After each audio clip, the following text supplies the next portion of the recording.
You're failing, not because you're lazy, but because you talk too much. You've been told to speak your goals into existence, to manifest your dreams. That's the manifestation myth, and it's the fastest way to kill your success before it even draws breath. Every time you announce your next big move, that new business, that massive career shift, that book you're going to write, you are actively sabotaging yourself. You're trading a real victory for cheap applause. Today, we're tearing down this lie. We're going inside the minds of the most successful people on earth, the ones you never hear about until the empire is already built, to uncover the psychology of silence. This isn't about being secretive, it's about being strategic. Let's start with the crushing psychological truth. In 2009, a series of studies confirmed what philosophers have warned about for centuries. Announcing a goal tricks your brain into believing you've already achieved it. When you tell people, "I'm launching a multi-million-dollar business," and they nod, smile, and say, "Wow, good for you," your brain releases dopamine. That hit of pleasure, that feeling of social recognition, is the psychological equivalent of an actual win.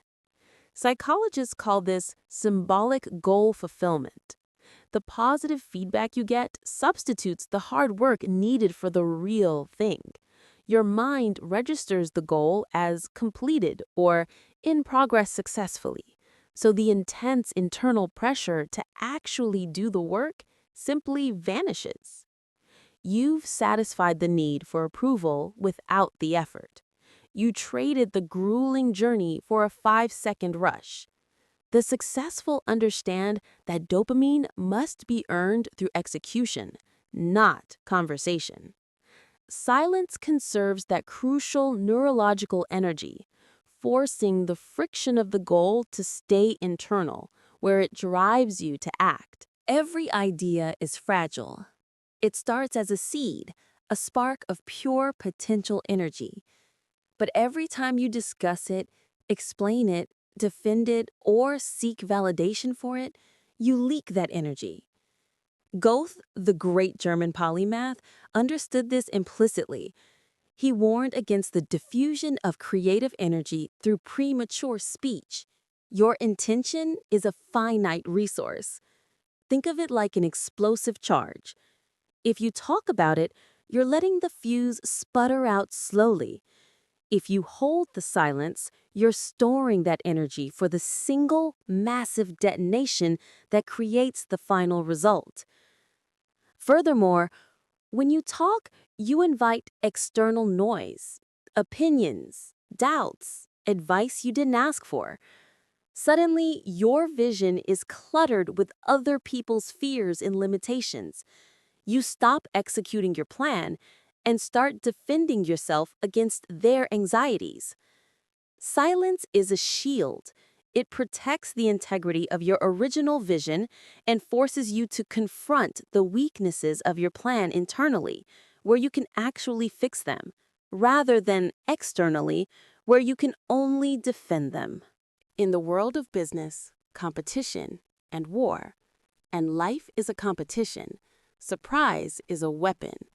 Sun Tzu, in The Art of War, emphasized the power of the unseen, the unexpected move that defeats the enemy before the battle even begins. The moment you announce your plan, you give your competitors, critics, and even your own subconscious time to prepare a defense. Successful people operate by the principle of the fait accompli, the accomplished fact. They don't ask, "What if I launch this product?" They just launch it. They don't announce, "I'm going to learn this skill." They emerge, suddenly, as the expert. When you announce an intention, people assess you based on your current capability.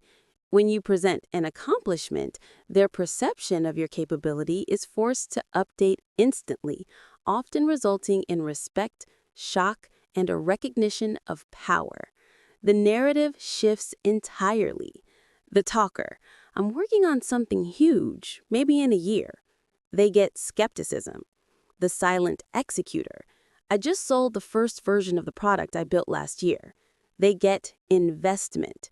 The difference is the leverage you gain from keeping your moves concealed until the victory is undeniable. The silent rule is not just about strategy. It's a test of internal mastery. When you don't have the cheerleading of a public audience, who is left to motivate you? You. And that is the source of all true, lasting power. Announcing goals encourages extrinsic motivation, doing the work for the applause, the praise, the validation. This type of motivation is brittle. It shatters the moment the crowd stops clapping. Silence forces intrinsic motivation, the deep, burning desire to complete the task because the work itself is the reward. This is the foundation of resilience. The disciplined person finds satisfaction in the process, not the publicity. They are their own harshest critic and most dedicated supporter. Furthermore, silence fosters accountability. When you fail silently, you learn privately. When you fail publicly after a big announcement, you often retreat entirely, paralyzed by the shame of outside judgment. The silent rule allows for the constant, quiet iteration and failure necessary for breakthrough success. So, does this mean you must live like a hermit? No. There are 3 strategic moments when silence must be broken. 1. When collaboration is mandatory. If your goal requires the specific, skilled involvement of another person, for example, a co-founder, a key investor, a mentor, you must share the necessary details.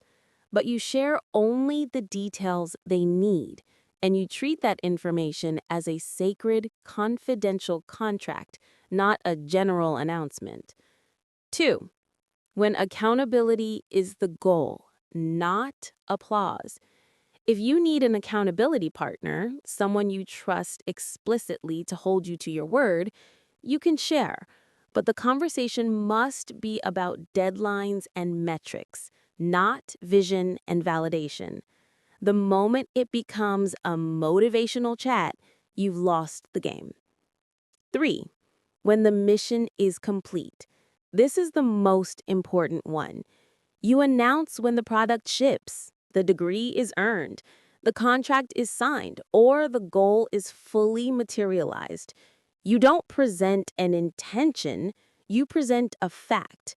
This moment is your victory lap, but the true prize was won in the silent, grinding hours no one saw. The cost of being a talker is measured in unfulfilled potential, in years wasted chasing external approval. The reward of being a silent executor is the creation of a life defined by tangible achievements, built on a bedrock of self-respect and self-mastery. Your next move is your most valuable asset. Don't cheapen it with chatter.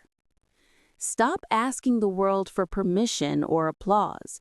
Start working in the shadows until your success is so loud the world can't help but turn its head. Find the strength to be your own audience. That is the true power of the silent rule. Go build your empire. Quietly. Listen closely.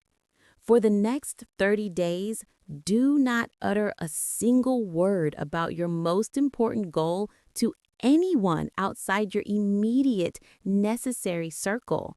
Use the silence to build momentum. Let the results speak for you.